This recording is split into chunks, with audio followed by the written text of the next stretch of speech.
Everything I see, and indeed all that I have ever seen, is in consciousness, in my consciousness, in my mind. This is true for every sound I hear as well, and every sensation of the body. The surfaces of the skin, the movement of joints and muscles, pressure, tingling, itchiness, pain, heat, and cold.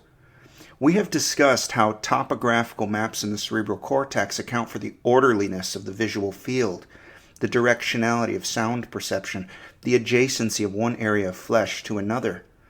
Topographical mapping in the cortex lays out the spatial world in a conserved manner, such that if I see two objects next to each other, which is to say that light from both falls on adjacent areas of the retina, they are mapped next to each other in the visual cortex, too.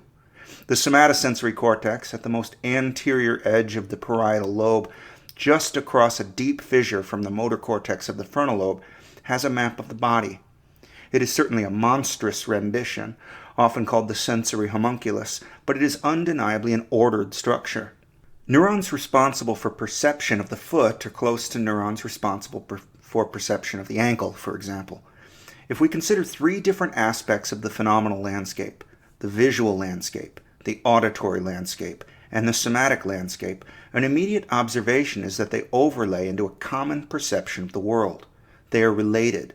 The sounds we hear seem to come from somewhere in three-dimensional space. The objects we see seem to appear somewhere in that same space. And the body has shape and extension within the very same three-dimensional space. From an objective point of view on events in the world, this is perfectly obvious to us that the body, the sources of light and sound, are all situated in a common space and time. But it is much less obvious how our subjective landscape is made to correspond accurately with features of the real world. Remember, the primary auditory cortex is in the temporal lobe, at a great distance from the primary visual cortex back in the occipital lobe, and again distally located with respect to the somatosensory cortex up at the front of the parietal lobe. All three modalities of interest for this discussion are mapped topographically in different lobes, not at all in common space. It therefore seems necessary to look to multimodal association cortex to find the convergence of these single modality maps. This has been studied. In an fMRI study by Mann, Kaplan, Damasio, and Meyer in 2012, the authors identified the superior temporal sulcus as becoming uniquely activated regardless of the modality which gave rise to the percept.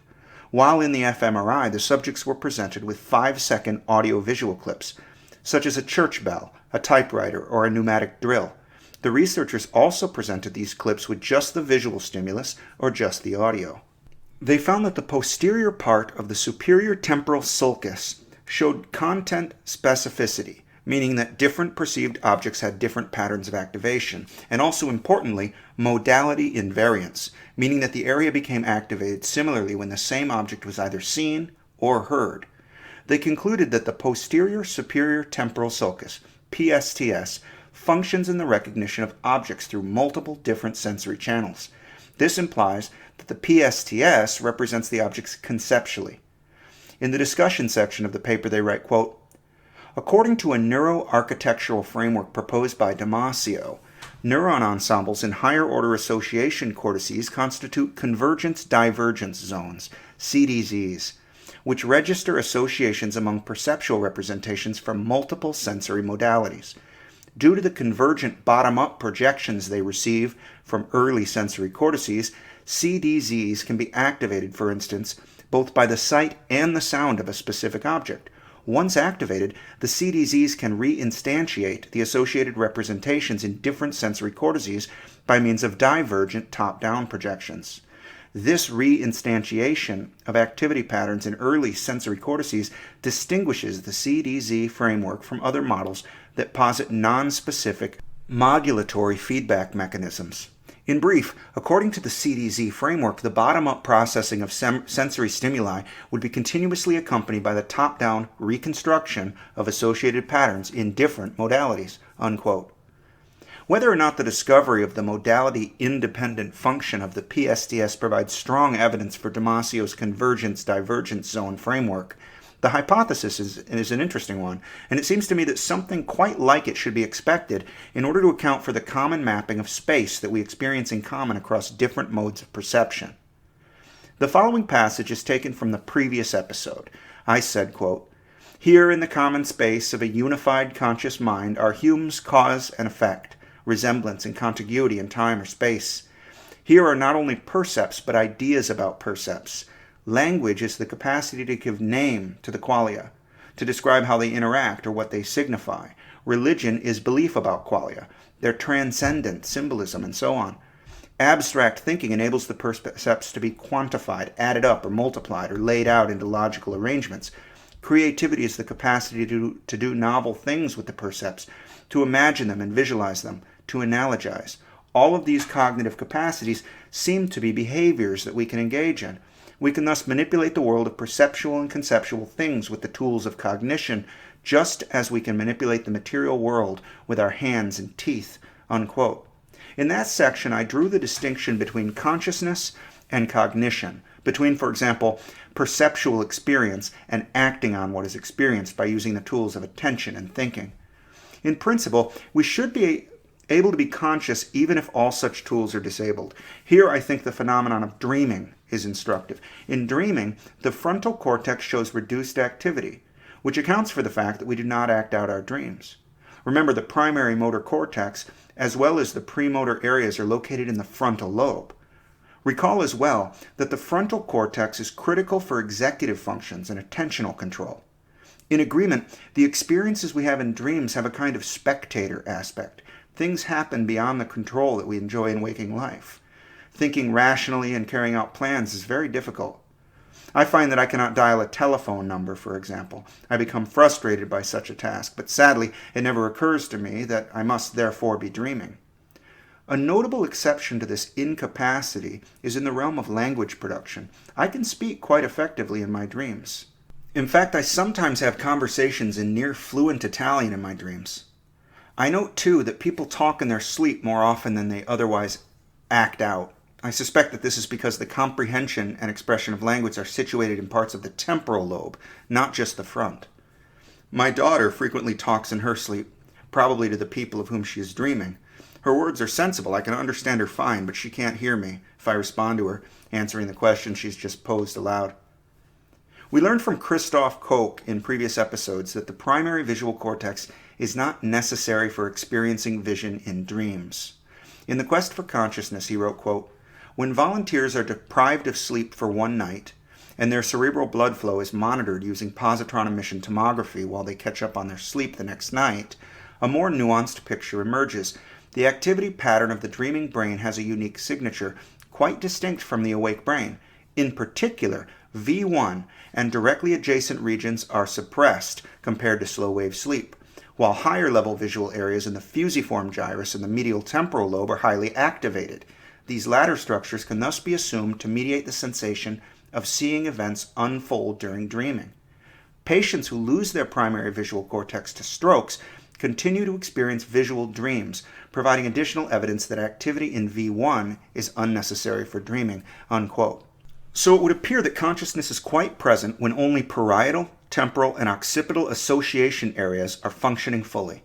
The experience might be a lot different from a healthy awake condition. It is nevertheless like something to only have these posterior structures doing their business. A 2016 review article by Koch, Massamini, Boly, and Tononi supports this view. The authors write, quote, "The neural mechanisms that are jointly sufficient for being conscious in a broad sense, irrespective of the particular contents of experience, are usually identified through state-based approaches. These involve contrasting brain activity when consciousness is present, typically in awake, healthy participants performing no task, with brain activity when consciousness is severely diminished, for example during dreamless sleep, general anesthesia, or disorders of consciousness such as coma and vegetative states. Similar to findings from studies of content-specific NCC, such studies of the full NCC often find that a frontoparietal network is activated when one is conscious. However, it is important to note that major changes in the physiological state of the brain alter not only consciousness but also several other brain functions, such as vigilance and attention, that depend on levels of arousal-promoting neuromodulators. One approach to address these confounds is to use a within-state, no-task paradigm, taking advantage of spontaneous fluctuations of consciousness. For example, during sleep, Participants are disconnected from the environment and are not performing a task. If awakened from the same behaviorally defined state, such as non-rapid eye movement, NREM, sleep, participants at times report that they are having conscious experiences, dreams, and at other times that they were unconscious. Activity seen by EEG during sleep, either non-REM or REM sleep, preceding retrospective reports of consciousness and unconsciousness can then be contrasted within the same physiological state. Such experiments indicate that in both non-REM and REM sleep, the full NCC appear to be localized to a temporal-parietal occipital region associated with perceptual experiences and to a frontal region associated with thought-like experiences. High-frequency activity in the posterior cortical regions predicts the perceptual categories experienced during dreaming, such as faces, spatial setting, movements, and speech. The posterior cortical zone identified through this within-state no-task paradigm largely overlaps with the union of cortical areas identified in studies of content-specific NCC during waking and with neuropsychological evidence. Because of this converging evidence, the posterior cortical region can be considered as a hot zone for the NCC." Unquote. The authors speak of no-task paradigms. This is important for trying to isolate the necessary and sufficient regional brain activities for consciousness, the neural correlates of consciousness, or NCC. We must be careful to distinguish wherever possible between consciousness, the experience of content, and cognitive functions which involve the manipulation of content. Let's have an example. We start with a simple receptive state of mind and notice the contents of consciousness. I see a visual field composed of objects of various colors and shapes arranged in space. Maybe the air feels a little cool on my skin. I hear a slight background buzz from my computer, a low rumble outside, probably a truck. Now suppose I want to change my experience in some way. I want to act, to behave, to manipulate by direct or indirect means the contents of my consciousness. I could pinch my arm. That would produce a new sensation. I could yell, "Serenity now!" That might be interesting. Those actions involve voluntary movement. I could also manipulate the contents of my consciousness by directing my attention to something or by thinking about something. Let's do that. Okay, an animal. A camel. There he is in my mind now. He's got a stupid, glassy-eyed look on his face. He's chewing his cud in a dismissive way. It's disrespectful. Fuck that camel. I'll show him who can be dismissive. I'll think of something else. How about that? If this were a dream, I would unfortunately be limited in such capacities. Me and the camel would probably have to go back to my high school or something. When a subject in an experiment is given a task, even a simple task, and researchers are measuring brain activity by whatever means, they will inevitably get a readout of the response to the task. This is a problem for studying consciousness because it makes it impossible to isolate the neural correlate from the task response. Suppose a subject is looking at an ambiguous figure, the Necker cube, while lying in an fMRI machine. The subject pushes a button whenever his or her view of the cube switches so that a new face appears to be the forward face of the cube. The experiment is to see the neural correlate of seeing one conformation of the cube versus the other, but the fMRI will show not just the activity involved in the perception of the cube, it will also show the correlate of the subject noticing that it changed, deciding to press the button, and pressing it. Thus, we will see frontal cortex activation, even in a no-task paradigm with the subject just looking at the Necker cube in the fMRI machine. If the subject notices a change and thereby is caused to attend to it, this effect will show up, probably in the frontal cortex. Functional changes in the frontal cortex that occur in these studies might reflect cognitive functions, the signature of tool usage in the manipulation of or thinking about the objects of perception, and not consciousness itself, the experience of the perception. For this reason, the authors of that review and many other neuroscientists have begun to focus on the posterior regions as the real locus of interest for consciousness per se. Data from anesthesiology are in agreement with the posterior cortical localization of conscious perception. In a 2008 article in Science, Alkire, Hudetz, and Tononi wrote, quote, "Are some cortical areas more important than others for the induction of unconsciousness by anesthetics? Evoked responses in primary sensory cortices, the first relay for incoming stimuli, are often unchanged during anesthesia, deep sleep, and in vegetative patients. Also, activity in primary sensory areas often does not correlate with perceptual experience. Frontal cortex, too, may not be essential for anesthetic unconsciousness, as different anesthetics have variable effects on this area. For instance, at equivalent hypnotic doses, both propofol and thiopental deactivate posterior brain areas, but only propofol deactivates frontal cortex. Furthermore, large lesions of the frontal cortex do not by themselves produce unconsciousness. Anesthetic-induced unconsciousness is usually associated with deactivation of mesial parietal cortex, posterior cingulate cortex, and precuneus. These same areas are deactivated in vegetative patients, but are the first to reactivate in those who recover. Moreover, neural activities in these areas is altered during seizures associated with an impairment of consciousness and in sleep. These mesial cortical areas are strategically located at the main hub of the brain's connectional core. They are also part of a default network that is especially active at rest and may be involved in global monitoring of the internal environment and several functions related to the self. Nevertheless, mesial cortical areas are deactivated in REM sleep when subjects experience vivid dreams. It is intriguing that at intermediate doses, certain anesthetics such as nitrous oxide produce a fairly selective deactivation of posterior mesial cortex. Yet when these areas start to turn off, subjects report dreamlike feelings with depersonalization and out-of-body experiences rather than unconsciousness. In addition to the core mesial cortical areas, many anesthetics also deactivate or disconnect a lateral temporal-parietal occipital complex of multimodal associative areas centered on the inferior parietal cortex. In this case, lesion and anesthesia data are mutually supportive.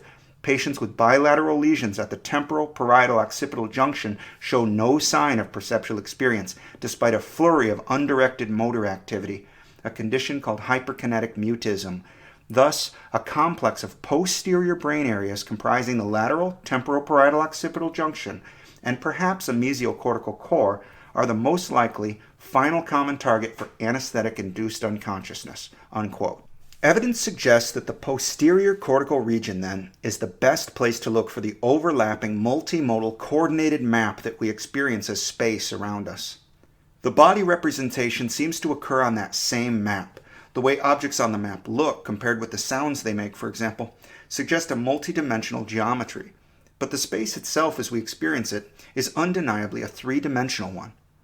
When I hear physicists and mathematicians talking about the possibility of, say, 14 dimensions to describe baseline reality, rather than just space and time, in the Einsteinian paradigm, I am caused to wonder whether our allegiance to the latter is imposed by the structure of our brains. The associational cortices, which give rise to our perception of space, are under no obligation to show us the truth about where we live. Everything we see, everything we hear, it's all enclosed in the conscious mind. What is really out there is utterly unknowable by perception. We wander a landscape of posterior cortex, you and I.